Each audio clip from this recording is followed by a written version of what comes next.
Hello, good morning विद्यार्थियों। अवनी राज science education channel में आपका स्वागत।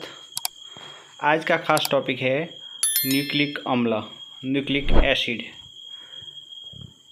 तो आज हम पढ़ेंगे न्यूक्लिक अम्ल के बारे में। विद्यार्थियों, यह टॉपिक बहुत ही इम्पोर्टेंट है परीक्षा की दृष्टि से भी और साथ ही कंपटीशन एग्ज़ाम की दृष्टि से भी इम्पोर्टेंट है। इससे एक सवाल ज़रूर बनता है। तो चलो आज शुरू करते हैं न्यूक्लिक अम्ल। देखो विद्यार्थियों, सजीवों में जो है दो प्रकार के न्यूक्लिक अम्ल पाए जाते हैं, एक डीएनए और एक आरएनए। डीएनए की फुल फॉर्म है डीऑक्सी न्यूक्लिक अम्ल और आरएनए की फुल फॉर्म है विद्यार्थियों राइबो न्यूक्लिक अम्ल। डीएनए में डीऑक्सी शर्करा होती है और आरएनए के अंदर राइबो शर्करा होती है।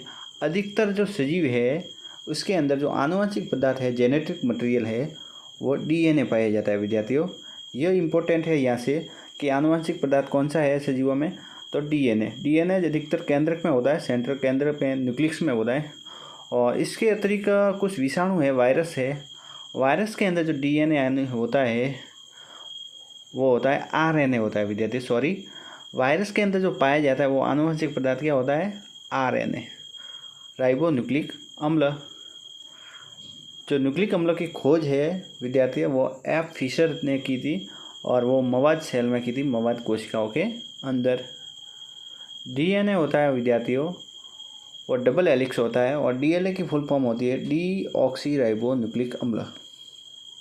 डीऑक्सी राइबो न्यूक्लिक अम्ल, इसमें क्या क्या होता है, फास्फेट समूह होता है, शर्करा होती है और नाइट्रोजनी क्षारक। विद्यार्थियों, नाइट्रोजनी क्षारक है वो दो प्रकार के होते हैं, प्यूरिन और पिरिमिडिन। प्यूरिन के अंदर एडिनिन और ग्वानिन आता है, ए यानी एडिनिन, जी यानी ग्वानिन।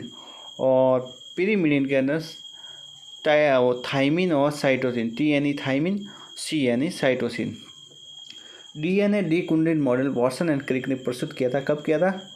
वो लगभग 1953 में प्रस्तुत किया था विद्यार्थियों। कब किया था? 1953 में। और इसके बाद इन दोनों वैज्ञानिकों को 1962 में नोबेल पुरस्कार मिला था, वॉटसन और क्रिक को। तो विद्यार्थियों, ये एलडीसी में पूछा गया है कि मॉडल कब प्रस्तुत किया, तो 1953 के अंदर।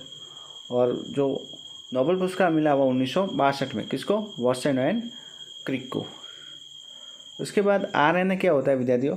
आरएनए की फुल फॉर्म राइबो न्यूक्लिक अम्ल है। एक तो विद्यार्थियों आपको इन दोनों की फुल फॉर्म याद करनी है, क्योंकि दोनों में से एक की फुल फॉर्म पूछ सकते हैं कि दोनों की फुल फॉर्म या क्या है। आरएनए क्या होता है? ये सिंगल स्ट्रैंड का होता है, एकल कुंडलित होता है विद्यार्थियों। और आरएनए में मुख्य डिफरेंस ये होता है कि यहाँ पे थाइमिन के स्थान पर यूरेसिल पाया जाता है, जो नाइट्रोजनी क्षारक है विद्यार्थियों। थाइमिन के स्थान पर क्या पाया जाता है? यूरेसिल नाइट्रोजिल पदार्थ, क्षारक, सॉरी।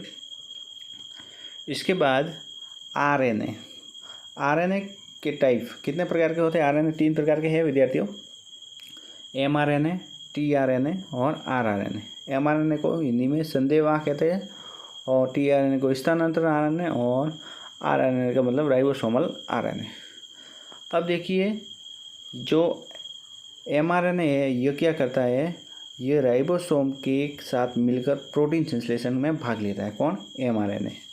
टीआरएनए है ये एमिनो अम्ल का कोशिका द्रव्य में प्रोटीन निर्माण के स्थल को स्थानांतरण करता है, यानी एमिनो अम्ल को कोशिका द्रव्य के अंदर प्रोटीन निर्माण के लिए जो स्थान होता है वो स्थानांतरित करता है। और आरआरएनए है ये राइबोसोम का निर्माण करता है। जो टीआरएनए और एमआरएनए ये दोनों ही किसमें पाए जाते हैं? केंद्रक के निर्माण में सहायक होते हैं। अब देखिए, डीएनए और आरएनए में क्या डिफरेंस है? डिफरेंस पूछा जाता है विद्यार्थियों। डीएनए में डीऑक्सी राइबो शर्करा होती है, आरएनए में राइबो शर्करा होती है। डीएनए में जो नाइट्रोजनी क्षारक है वो एडिनिन होता है, ग्वानिन होता है, थाइमिन होता है और साइटोसिन यानी एजीसीटी होता है। और आरएनए में होता है वो विद्यार्थी एडिनिन, ग्वानिन और यूरेसिल और साइटोसिल, यानी यहाँ पे यूरेसिल का याद रखना है। यूरेसिल इंपॉर्टेंट है विद्यार्थियों। आरएनए में यूरेसिल होता है और जबकि डीएनए में होता है थाइमिन। और यह केंद्रक में पाया जाता है और ये केंद्रक और कोशिका द्रव्य दोनों में पाया जाता है। तो इस प्रकार विद्यार्थियों आज की जो क्लास थी वो न्यूक्लिक अम्ल के ऊपर थी। ये क्लास आपको कैसी लगी?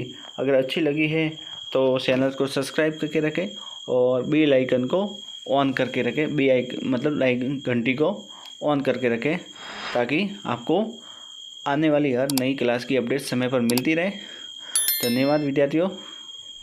जय हिंद, जय भारत।